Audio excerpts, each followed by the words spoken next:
Assalamualaikum warahmatullahi wabarakatuh. Perkenalkan, saya Muhammad Rangga Dahana.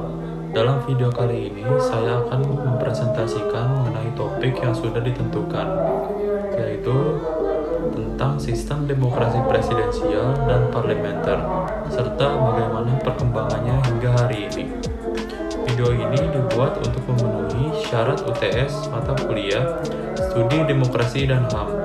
Dalam beberapa menit ke depan, saya akan mulai membahas topik yang sudah saya kaji. Selamat menikmati.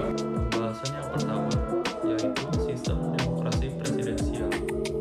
Sistem demokrasi presidensial merupakan sebuah bentuk sistem pemerintahan yang menggabungkan prinsip-prinsip demokrasi dengan kekuasaan eksekutif yang terpusat pada seorang presiden yang dipilih secara langsung oleh rakyat. Dalam sistem ini, presiden bertindak sebagai kepala negara dan kepala pemerintahan dan memiliki kekuasaan eksekutif yang luas. Presiden juga memiliki kekuasaan veto terhadap undang-undang yang dihasilkan oleh badan legislatif. Di sisi lain, badan legislatif yang dapat berupa parlemen atau kongres memiliki fungsi membuat undang-undang, mengawasi kegiatan pemerintah, dan berperan dalam pengambilan keputusan penting. Selain itu, juga memberikan wewenang langsung kepada rakyat untuk memilih presiden mereka. Namun, sistem demokrasi presidensial juga memiliki tantangan, seperti potensi terjadinya konflik antara presiden dan parlemen jika terdapat perbedaan politik secara signifikan. Hingga saat ini, sistem demokrasi presidensial masih menjadi salah satu bentuk sistem pemerintahan yang banyak digunakan di berbagai negara di seluruh dunia. Beberapa contoh negara dengan sistem demokrasi presidensial yang signifikan adalah Amerika Serikat, Prancis, Indonesia, Brazil, dan Meksiko. Amerika Serikat memiliki sistem demokrasi presidensial yang terkenal, di mana presiden dipilih secara langsung oleh rakyat melalui pemilihan umum. Presiden Amerika Serikat memiliki kekuasaan yang luas, termasuk kemampuan untuk mengeksekusi undang-undang, mengeluarkan veto, mengangkat anggota kabinet, dan berperan sebagai kepala negara dan kepala pemerintahan. Di Perancis, sistem demokrasi presidensial juga digunakan. Presiden Prancis dipilih langsung oleh rakyat dalam pemilihan umum. Presiden memiliki peran yang signifikan dalam menjalankan pemerintahan, termasuk kekuasaan dalam membuat kebijakan luar negeri, mengangkat menteri, dan memimpin kabinet. Dan Indonesia juga menjadi salah satu dari contoh lain dari negara dengan sistem demokrasi presidensial. Presiden Indonesia dipilih oleh rakyat melalui pemilihan umum dan berperan sebagai kepala negara dan kepala pemerintahan.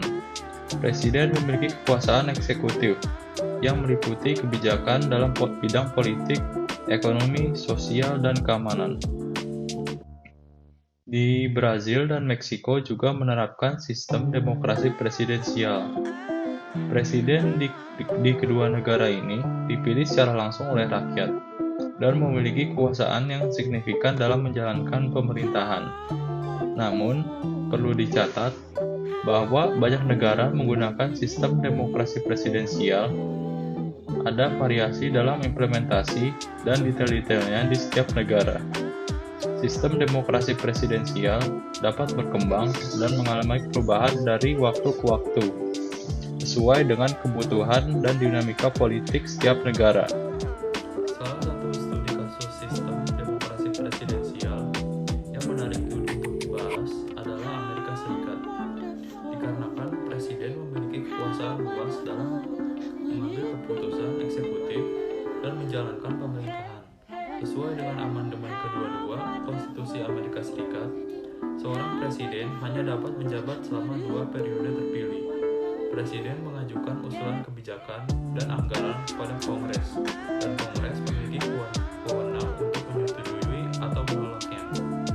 Perselisihan antara presiden dan Kongres dapat mempengaruhi kemampuan pemerintah untuk mengimplementasikan kebijakan dan melaksanakan agenda lanjut ke pembahasan berikutnya, yaitu sistem demokrasi parlementer. Sistem demokrasi parlementer adalah suatu sistem pemerintahan di mana kekuasaan eksekutif ditentukan oleh dukungan mayoritas anggota parlemen. Dalam sistem ini, parlemen memiliki peran yang sangat penting dalam membentuk pemerintahan dan mengawasi kinerja eksekutif. Namun, perbedaan utamanya terletak pada cara pembentukan pemerintahan. Setelah pemilihan, biasanya partai atau koalisi, partai yang memperoleh mayoritas kursi parlemen memiliki hak untuk membentuk pemerintahan. Partai atau koalisi tersebut harus mendapatkan kepercayaan dari parlemen melalui pemungutan suara, kepercayaan terhadap Perdana Menteri atau Kepala Pemerintahan. Parlemen juga memiliki peran penting dalam mengawasi kinerja pemerintah, baik melalui sesi tanya-jawab, debat parlemen, maupun komite-komite parlemen. Keuntungan dari sistem demokrasi parlementer adalah fleksibilitas politik yang relatif tinggi. Salah satu contoh studi kasus sistem demokrasi parlementer yang menarik ialah Inggris, di mana Dewan Rakyat merupakan lembaga yang lebih berkuasa dan anggotanya dipilih melalui pemilihan umum. Dewan Bangsawan terdiri dari anggota yang memiliki jabatan, warisan, atau diangkat oleh monarki. Dan pembahasan yang terakhir, yaitu bagaimana perkembangan sistem demokrasi presidensial dan parlementer hingga saat ini. Perkembangan sistem demokrasi presidensial dan parlementer hingga saat ini telah mengalami variasi di berbagai negara, di mana dalam sistem demokrasi presidensial, presiden memiliki otoritas luas dalam pengambilan keputusan dan pelaksanaan kebijakan. Terkadang terjadi perselisihan antara kekuasaan eksekutif dan legislatif yang dapat menghambat stabilitas dan efektivitas pemerintahan. Sedangkan dalam sistem demokrasi parlementer, koalisi partai menjadi lebih umum daripada partai tunggal yang memperoleh mayoritas mutlak. Hal ini memunculkan negosiasi politik yang lebih kompleks dalam pembentukan pemerintahan.